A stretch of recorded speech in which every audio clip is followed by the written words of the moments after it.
siang teman-teman media semua yang meminta untuk mengklarifikasi adanya sebuah berita. Jadi saya juga ingin tahu apa yang dikehendaki teman-teman media untuk saya bisa menjelaskan sesuai dengan kapasitas saya. Saya tidak akan menjelaskan hal-hal yang tidak terkait dengan kewenangan saya. Itu yang harus dipahami. Karena saya sudah mendapatkan informasi dari teman-teman media adanya sebuah berita yang lagi beredar terkait dengan permasalahan yang sudah selesai. Itu yang saya tahu. Jadi mungkin apa yang ingin diklarifikasi atau meminta klarifikasi atau tanggapan dari saya sebagai kuasa hukum dari Baim Wong, seperti itu. Ya Bang, jadi dari pihak Paula sendiri dia kan mengajukan ke Badan Pengawas MA terkait isi putusan gitu Bang, putusan cerai dari Paula dan juga Baim gitu, mengenai perihal hak asuh anak dan juga hasil dari psikotes gitu Bang kalau nggak salah ya, yang menyebut kalau anak ini takut sama ibunya gitu. Terima kasih. Ada 3 poin yang saya bisa tangkap dari pertanyaan rekan media. 1 terkait dengan Bawas. Kalau Bawas saya tidak akan menanggapi karena saya tidak punya kewenangan. Itu menjadi hak mutlak daripada pengadu dan menjadi hak mutlak daripada Badan Pengawas di Mahkamah Agung untuk melimpahkan kepada pengadilan tinggi atau di pengadilan agama. Jadi saya tidak akan menanggapi. Tapi kalau terkait dengan pertanyaan kedua dan ketiga, saya sampaikan perkara ini sudah selesai. Perkara ini sudah diterima oleh termohon atau tergugat ya dalam bahasanya. Dia sudah menerima perkara tersebut, artinya sudah menerima putusan Pengadilan Tinggi Agama. Sehingga perkara yang telah diajukan itu telah mempunyai kekuatan hukum tetap atau inkrah. Jadi BHT, jadi berkekuatan hukum tetap dan sudah dilaksanakan oleh Pengadilan Agama Jakarta Selatan dan sudah ada pernyataan pengucapan ikrar talak dan sudah ada bukti akte cerai. Artinya dengan adanya menerima putusan pengadilan tinggi berarti masalah ini sudah selesai. Yang menerima, yang tidak mengajukan upaya hukum itu logika hukumnya adalah telah menerima putusan pengadilan tinggi. Nah, kalau tiba-tiba ada informasi terkait dengan persoalan hak asuh anak dan terkait dengan ahli, itu sudah bukan pada ranahnya lagi. Karena itu sudah diterima dan itu tidak ada upaya hukum apapun, baik yang dilakukan melalui upaya hukum kasasi setelah adanya putusan Pengadilan Tinggi Agama DKI. Jadi itu yang harus dipahami. Ini masalah sudah clear dan dia sudah terima. Kenapa saya katakan dia sudah terima? Karena tidak mengajukan upaya hukum kasasi. Nah, kalau tidak mengajukan upaya hukum kasasi, maka dia telah membenarkan dan telah menerima adanya pertimbangan yang ada dalam putusan Pengadilan Tinggi DKI. Karena di dalam perkara putusan yang terakhir itulah yang mengikat dan itu yang dilaksanakan seperti itu. Dan sudah ada ikrar talak, sudah ada akte cerai. Jadi secara yuridis hal-hal yang terkait dengan adanya pertimbangan dalam putusan maupun terkait dengan hal-hal yang menyangkut masalah saksi dan sebagainya atau ahli yang sebagainya ada dalam putusan itu sudah clear, sudah selesai dan itu sudah diterima. Nah, itulah yang harus dipahami supaya tidak simpang siur.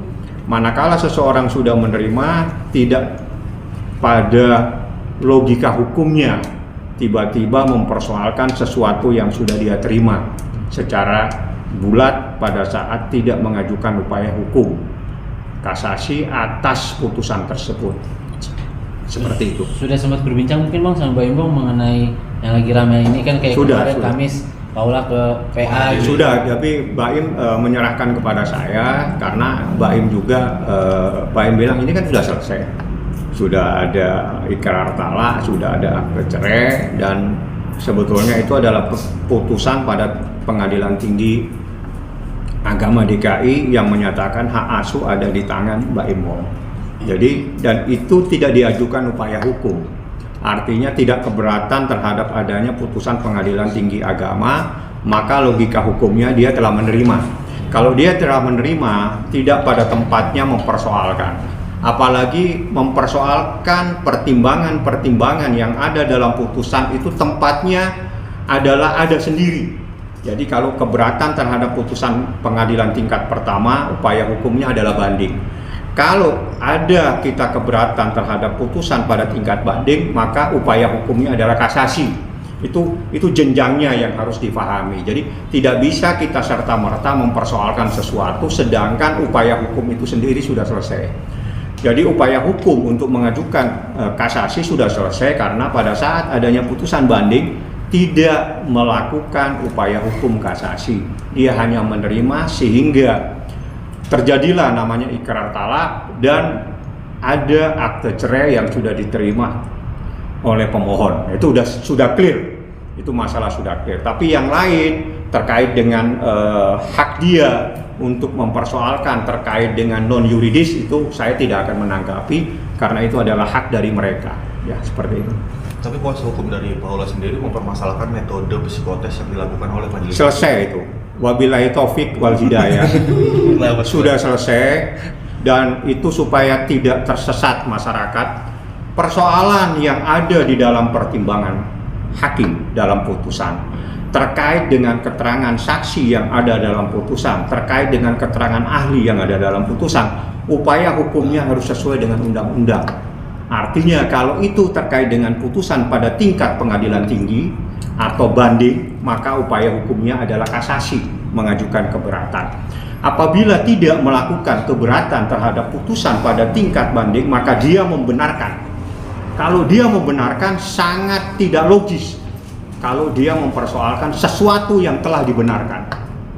Dia membenarkan dia telah menerima putusan tersebut. Jadi membenarkan dan atau menerima putusan itu terbukti tidak adanya upaya hukum kasasi.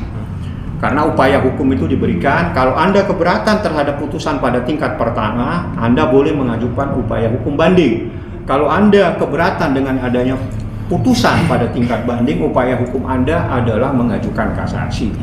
Pada tingkat banding sudah diputuskan tapi tidak mengajukan upaya hukum kasasi, maka logika hukumnya dia telah menerima dan membenarkan pertimbangan yang ada pada putusan pada tingkat pengadilan tinggi agama seperti itu.